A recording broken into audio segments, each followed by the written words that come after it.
Hello, and thank you for watching. My name is Mogens Eliasen. I'm Canadian. I live in the western part of Canada and British Columbia. But as you can see from the name, I'm born and raised in Denmark by Danish parents. I do consider myself being, first of all, a world citizen though. I speak German also, I speak Russian, and I still remember Danish. I put this video here together because I would like to show some generalities that are very difficult to get from the individual postings of the written references and materials that you most likely have had a chance to take a look at already. They can appear to be very confusing and don't really show what I would like to show. So, this is what I would like to just introduce to you. I would like to talk about the diversity of my experiences in the light of bringing order to the chaos that they apparently represent. When we are done that, the specific teaching activities, it's quite a long list actually. I would like to go through them fairly quickly for the purpose of demonstrating how this diversity actually benefits the achievement of my main experiences and the perspectives we can draw out of those. Because that is what is important in order to fitting the whole thing into your objectives, and that's what it's all about. I have some concluding remarks that I would like to make also, but those remarks are mostly about suggestions that I think that you could and should consider in regards to how you can make the most out of my experiences. Regards diversity, then I've been teaching chemistry to doctors at university level. I've been teaching business owners to diversify internationally for maximum tax benefits and asset protection. I've been teaching continued education for army officers.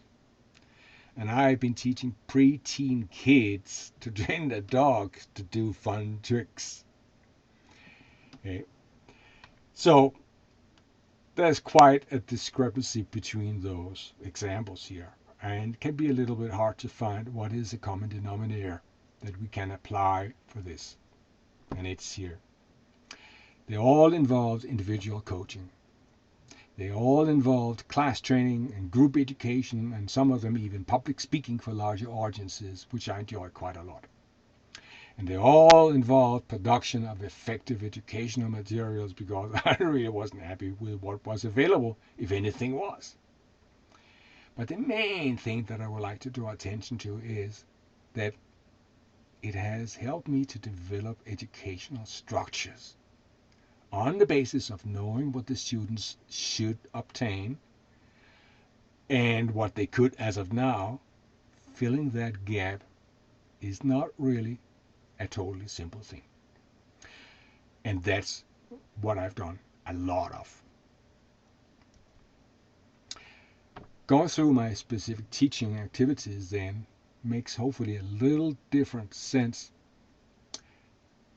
when you keep in mind that the main purpose all the way along has been a little bit different than just the simple teaching. I taught math for my classmates. This was started in high school. I learned the lessons easily from listening to the teacher's presentation, but my classmates were not quite as quick, and they benefited from me teaching it to them before the lessons. I also joined the military after high school. I was drafted.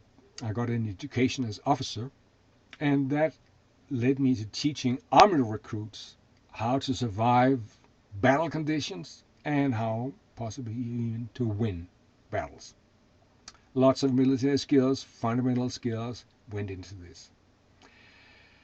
I always joined dog people whenever I found them because I love dogs.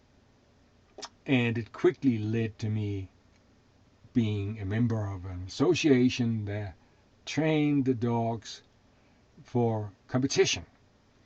It was police dog work, for instance, that we made competition programs out of, and we tested each other's skills by comparing them to each other. We had judges and all that stuff. Just as you do at the Olympics, really. But it soon turned out I came to train my dog, which I got done. I done it well. But it soon ended up with me teaching most other people to train their dogs as well. Then I taught the medical students at the university level. I just mentioned that. It goes into this here too. And my military work, I still worked as a reserve officer part-time while I did my university studies. And I got involved with the continued education for reserve officers in my regiment. And the 5 of us were responsible basically for the entire continued education of reserve officers at the regiment, and there were about 200. So that led to a lot of teaching, and it led to a lot of learning about structuring education. I used that also privately because I got a little tired of the dog competition. There was too much politics in it. So I set up a rescue dog association that taught the dogs reliability and the handlers teamwork so that they could be used effectively in disastrous situations. After catastrophes, after war, after avalanches, after earthquakes, whatever. I did that in Denmark, and I worked very closely with organizations also in Germany and Austria about this.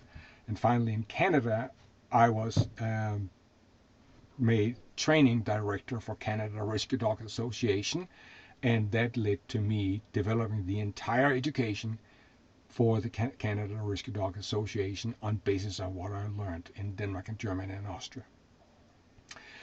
I got tired once more, though, of politics because I learned that the law in Canada is more about special interest than it is about helping people, and I was not really okay with that. So I started my own dog handler training school in Canada. I taught people dog language, and I did that for the purpose of them teaching their dogs useful skills and useful manners. In total, I put together a 4-year education for this, and one of the branches was that they could become rescue dogs or rescue dog handlers and join Canada Rescue Dog Association if they could handle the politics. But I put the education together, and I had great success doing that. I actually trained almost 10,000 dogs.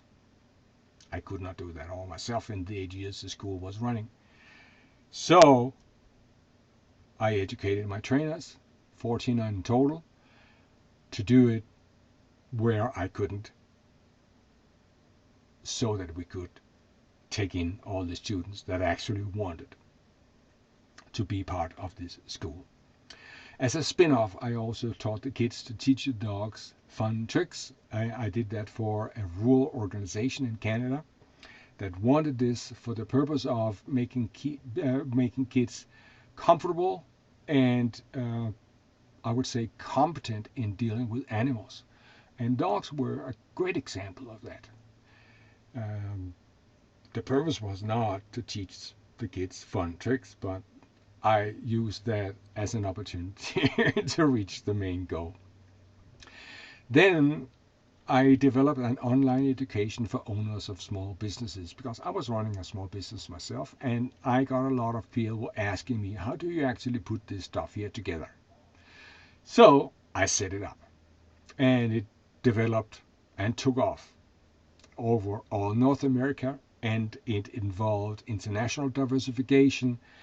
It involved tax savings, legal matters, and setting up the business in such a way that it could protect your personal assets very well against the very common lawsuits, for instance, in the United States. I needed people to sell this, though. I wasn't very keen on advertising, so I developed my own affiliate education program for it, sharing the profits of the business with my sales force.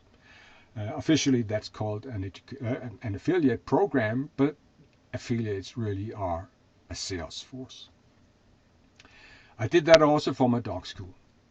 And I toured both Europe and North America with seminars and workshops almost every summer, 6-8 weeks every summer. And I enjoyed that tremendously, even though it was quite tough in terms of the workload. I was tired when I came home.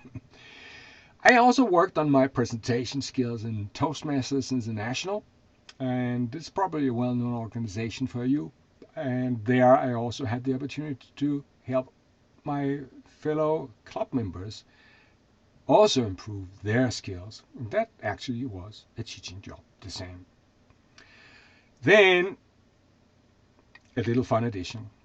I hadn't played bridge for many years. I did it a lot in high school. And then I joined the club locally here in Crescent, British Columbia. And I realized that the people playing there were not really very good at using bidding systems. Now, you need to understand that bidding systems in bridge really is nothing but a code language, okay, that allows you to determine very accurately how many tricks you can win in the game, and that's what determines how good you are. So I just had to do something about this, put in some grammar in their bidding language, and I did in the form of several conventions that I actually am publishing right now. And I taught those conventions to my fellow club members. This leads to the other thing, this last one here, that I need to mention also, that I have a lot of experience taking my own materials, my own student materials, and working them into books for publishing. I have around 30 titles already, and some of them are even translated to German, Danish, and also to Dutch. That wasn't me. But there is further expansion possibilities in this.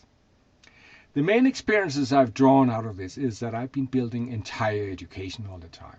I've been combining many skills, many areas of skills, and having them fit each other in a big puzzle that we can call education. That has involved that I've incorporated educational planning and goal setting for all the sections in that education, and it also involves fitting lessons together into cohesive structures and setting goals for lessons. Because I couldn't teach it all myself, I had to make sure that other people could do it also. And that, of course, led me to the control. I wanted to have some controls that these teachers I got to teach those lessons in those structures that I created actually reached the results with the students that I wanted. So that came in as well. The perspectives of this is that I've been boldly teaching what nobody else before has taught. I developed my own educational goals. I incorporated my own educational materials. I planned and delivered my own lessons. And I organized my own performance test in order to be able to transfer the ability to do all this also to other people. I have proven my results at least 4 times, where I have taken the principles I've learned from primarily my dog training school,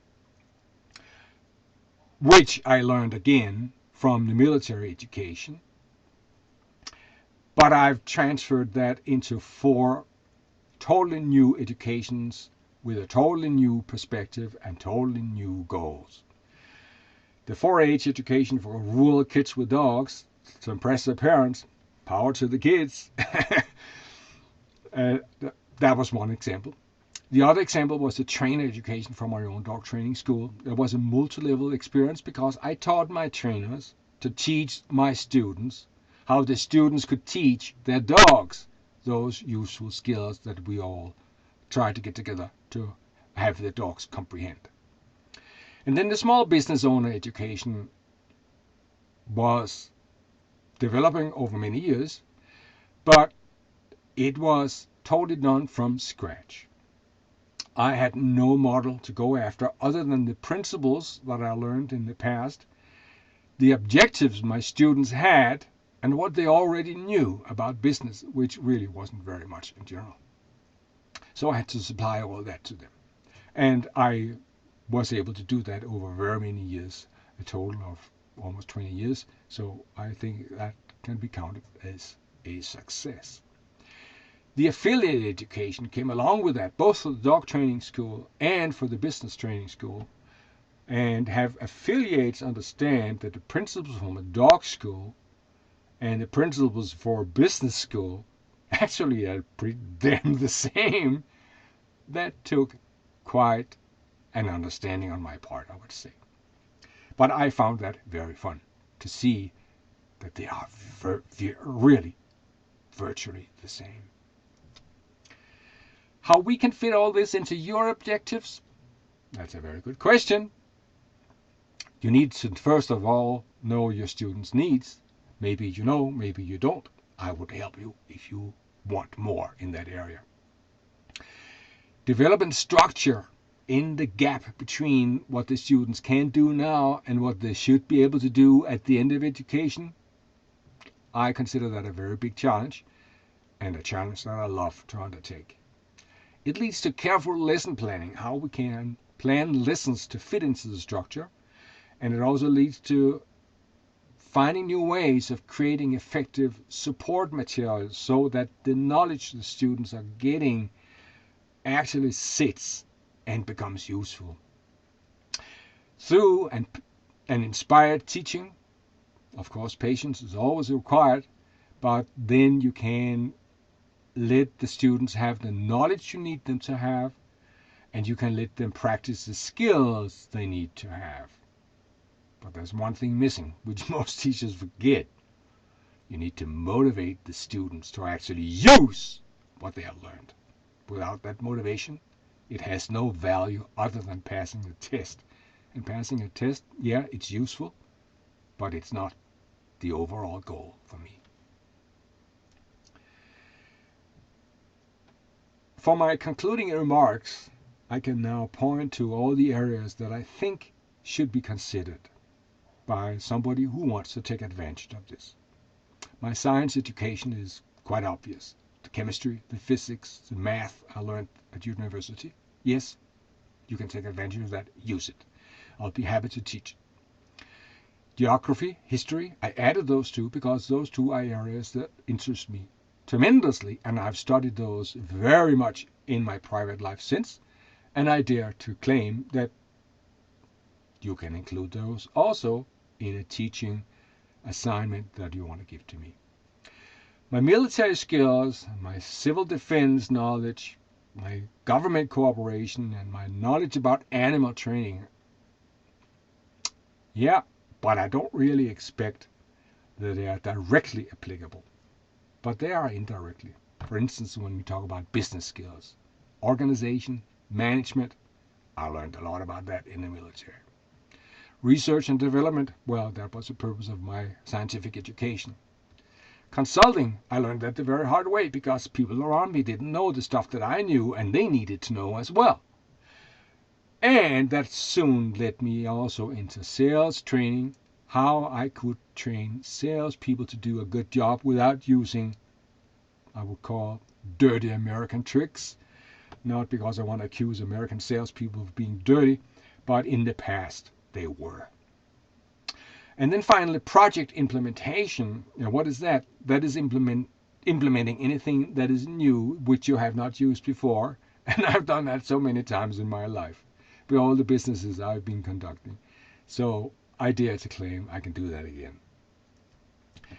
Also, I would like to touch on general life skills that are a little bit hard to find, but communication has been a red thread throughout a lot of this. All of it, actually. You need to communicate. And playing bridge, bidding, it's a code language. Dog language, it's again communication. Okay? So communication is everywhere. It even goes into relationship building. I happen to be a widower 3 times, so I have some experience in that area also that I would like to be able to share with other people as well.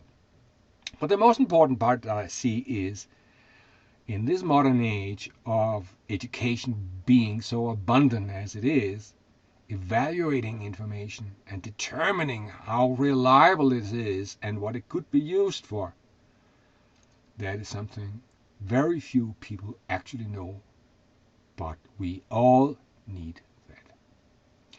Particularly in lieu of protecting ourselves against all the fraudulent science that is around.